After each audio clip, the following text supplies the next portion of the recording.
안녕하십니까. 자, 오늘은 말도 많고 탈도 많은 바로 지역주택조합에 대해서 설명을 한번 드려보도록 하겠습니다. 어떤 분들은 그래요. 이 주택조합은 대박이다. 되면 로또다. 반대로 아니야, 절대 안 돼. 이건 사기야 라고 하시는 분들도 있습니다. 모두 맞는 얘기예요. 사실 그렇지 않습니까? 로또라는 것도 안 될 것 뻔히 알고 있으면서 삽니다. 오래 걸릴 것도 알고 있으신데도 사요. 그렇다고 제가 모든 주택조합에 가입을 하라는 취지는 아닙니다. 그런데 왜 이 사람들은 이렇게 얘기를 하는지, 이 조합은 될 건지 아닐 건지를 조금 더 이해하시기 쉽도록 판단할 수 있도록 제가 설명을 한번 드려볼게요. 그러면 바로 이 조합이라는 게 과연 무엇이냐? 예를 들어서 4명이 살고 있는 동네가 있습니다. 그 4명이 모여서 야, 우리 10명이 들어가는 아파트를 한번 지어볼래? 해서 오케이가 되면 그게 조합이고요.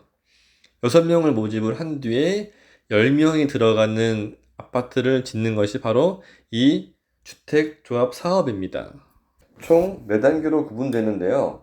어느 지역에서 뜻이 맞는 사람들끼리 모여서 함께 아파트를 지어보자라는 모임이 형성된 단계가 그 첫 번째 단계입니다. 이 단계에서 만들어진 모임은 정식 어떤 조합이 아니라 조합추진위원회입니다. 그리고 나서 추진위원회에서 지역조합으로 승격되기 위한 단계가 2단계입니다.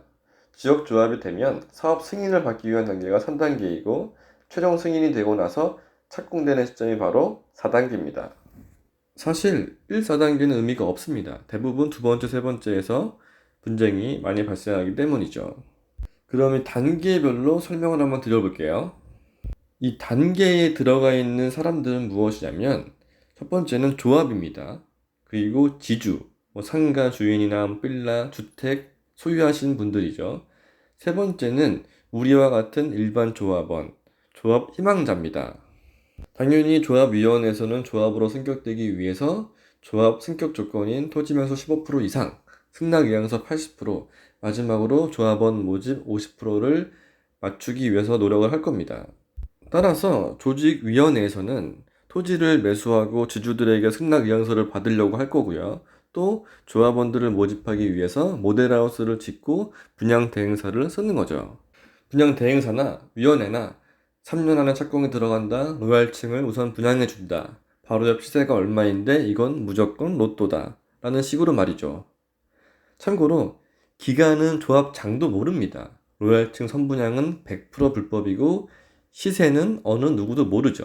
오를지 안 오를지. 다음으로 지주는 어떨까요? 아마 불안하기는 마찬가지일 겁니다. 정말 공사는 하는 건지, 앞집, 옆집은 찬성을 했는지 반대를 했는지, 괜히 먼저 팔았다가 기약 없이 몇 년 동안 못 돌아오는 건 아닌지, 일종의 눈치 싸움을 하게 되는 거죠. 그럼 2단계를 조합 희망자인 우리 입장에서 정리를 한번 해봅시다. 그럼 우리는 어떻게 해야 될까요? 저는 개인적으로 그렇습니다. 추진위가 결성이 되고 몇 년 동안 토지 매수율이 거의 제로에 가깝고 또 승낙 의향서가 50% 안쪽, 50%가 안 되는 경우에는 절대 가입하시면 안 됩니다.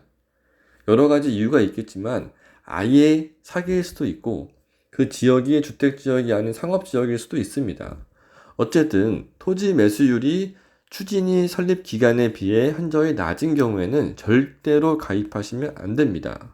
반대로 토지 매수율이 30% 이상이고 승낙 의향서가 80% 이상인 경우에는 조합 가입을 고려해 볼 만합니다. 여기서 많은 분들이 궁금해 하실 겁니다. 바로 승낙 의향서인데요. 네, 맞습니다. 승낙 의향서는 어떤 확정된 그런 내용의 서식이 아니라 단순히 조건부 개념으로 해당 사업이 승인된 이후에 한번 판단해 보겠다라는 생각한다라는 취지의 단순 의사표시 서류이기 때문이죠.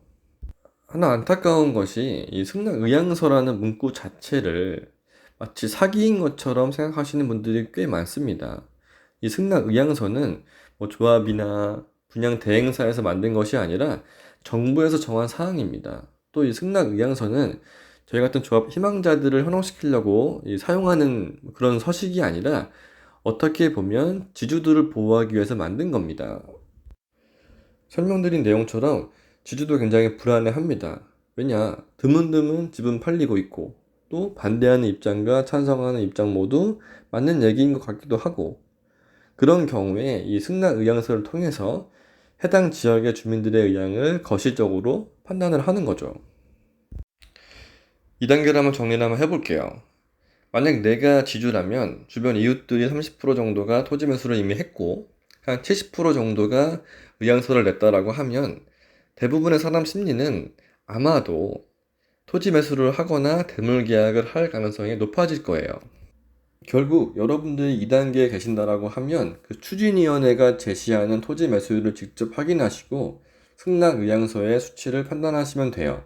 예를 들어서 토지 매수율이 5%가 안 되는데 승낙 의향서가 80%다. 이건 완전 무의미한 겁니다.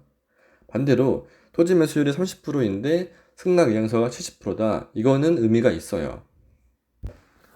다음으로 조합 설립이 되고 세 번째로 넘어왔어요. 사업 승인을 받기 위해서는, 즉 네 번째 단계로 넘어가기 위해서는 대물을 포함한 토지 매수율을 95%를 가져야 합니다. 당연히 조합은 토지 매수를 하기 위해서 노력을 할 거고 그 매수 비용을 충당하기 위해서 조합원을 추가 모집하거나 아니면 기존 조합원들에게 추가 요금을 요구할 수도 있습니다.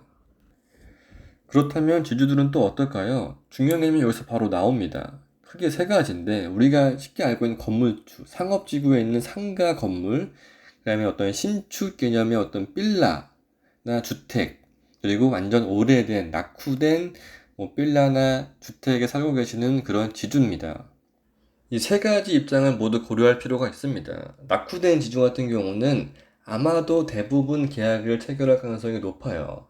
신축 빌라나 주택 같은 경우도 물론 아깝긴 하겠지만 브랜드 아파트가 들어오고 대단지가 들어오기 때문에 그거에 대한 기대성으로 마찰이 있더라도 승낙할 가능성이 높습니다. 문제는 상가를 가진 지주예요. 거기에다가 만약 그 상권이 건물이 있는 위치가 역세권에다가 지금 현재 공실도 하나도 없이 크고 있는 상권이라고 하면 더더욱 팔기 싫을 겁니다. 물론 3년, 5년치 임대 수익을 준다라고 하더라도 아깝죠. 만약 저라고 해도 절대 안 팔 거예요. 그럼 마지막으로 조합 희망자 입장에서 한번 정리를 해드릴게요. 2단계든 3단계든 무조건 가입하시 전에 눈으로 보세요. 상업지역인지 주택지역인지, 그리고 가장 중요한 조합원이 공개하는 자료의 실체, 토지 매수율은 몇 프로인지, 또 설명드린 내용처럼 승낙 의향서는 유의미한지를 꼼꼼하게 확인해 보시고 조합 가입 여부를 결정하시기 바랍니다.